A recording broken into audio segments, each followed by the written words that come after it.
And we are back on politics tonight. South Korea says it will retaliate for a North Korean nuclear test by resuming cross-border propaganda broadcasts that the North considers an act of war. Well, the South's broadcasts are meant to undermine the leadership of North Korea's ruling Kim family.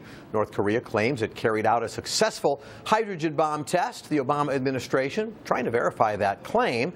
U.S. intelligence gathering aircraft have been taking off from an American airbase in southern Japan, and it's not clear what they're doing, but the aircraft is typically used to verify arms treaty compliance.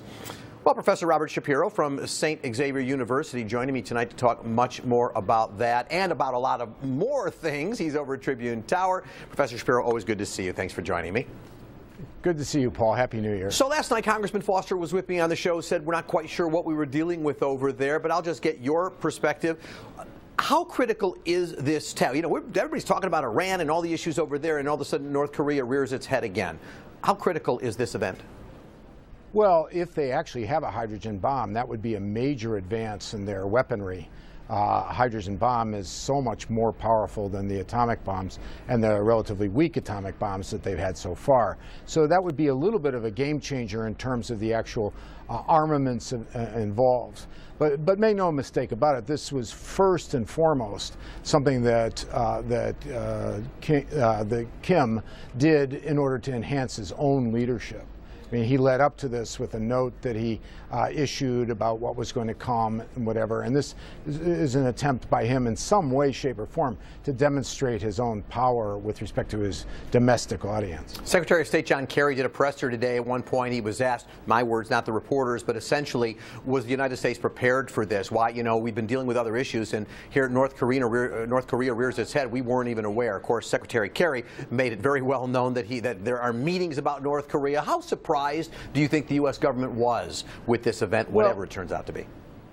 Yeah, I think there was a great deal of surprise. I mean, there shouldn't have been too much surprise, as I said, because Kim issued this statement in December.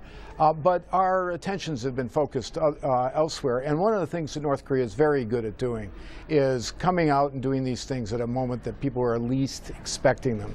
You may notice there's been a certain rapprochement between South Korea and Japan.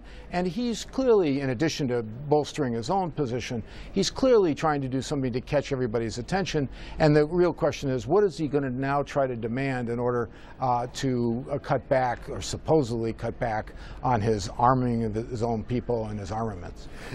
Is the United States the key factor in terms of having to address this? I'm thinking countries like China, who has so much trade with North Korea. North Korea really depends on them. They're really the ones that have to lead here, although I'm sure the United States will be right with them. Well, I think that's true. I think it's been the perception of almost every administration that's come along since way back into the 80s that the key here is China, because China has the ability to control North Korea for the very reason that you mentioned.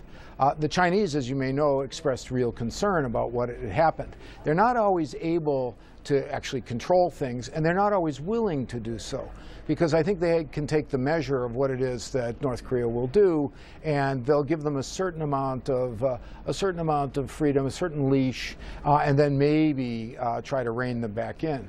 But the one thing about the North Koreans is that they really follow their own lights in many instances. Let me stay international with you, but shift topics a little bit over to Saudi Arabia, where, of course, 47 men were executed recently, several beheaded, and some apparently for simply saying bad things about the government. You know, we know that Iran's the bad guys and North Korea's the bad guys. Saudi Arabia, well, they're our friends, and something like that happens, there should be outrage, but yet we seem to be quiet about it. Well, this was a very provocative act, I will say, that the Saudis engaged in, and provocative towards Iran, and also provocative otherwise.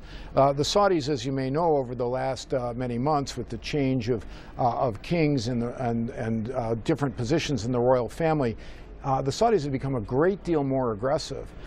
There's always the underlying controversy of Sunnis and Shias. There's also the underlying controversy about which entity, Iran or Saudi Arabia, is going to be the sort of leader in the Middle East. But my brief question here is, can the United States act, or are we so afraid of Saudi Arabia and the relations there that we just can't really do anything like sanctions or yell at them or anything else we might want to do?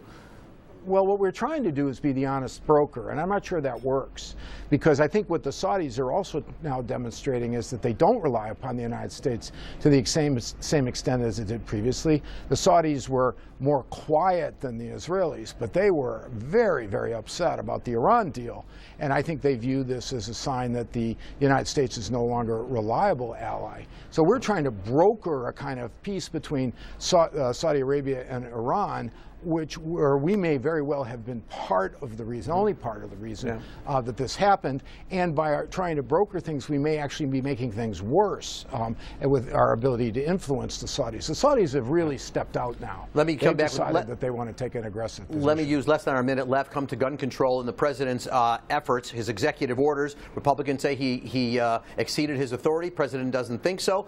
The Congress can control the purse strings here, right? Is that ultimately what has to happen there? Congress would have the guts to not give him the funding he needs for more programs? Well, it's going to be hard for Congress to say we're not going to give you more money for various agents and whatever, because you may have heard that the Speaker of the House said, well, why don't we just enforce the laws? And of course, President Obama said, well, that's what I'm trying to do. The biggest problem here is that this is mostly symbolic. It's not going to have a major impact anytime soon. President Obama himself acknowledged this, saying that probably these things will not go into effect during his presidency because there'll be litigation and the like, people dragging their feet. It's a symbolic gesture. It's not unimportant. But the real work that has to be done is not just with Congress, but at local communities, in cities, in states, whatever, to try to change the way in which people understand this, the culture, and whatever. There's real hard work that has to be done. No question. This may be a nice tip-off, but it's not the work itself. It's an effort that's been on the president's agenda from day one, and he wanted to do something before he left office. Professor Robert Shapiro from Xavier University, always good to see you. We'll see you again soon. Thank you.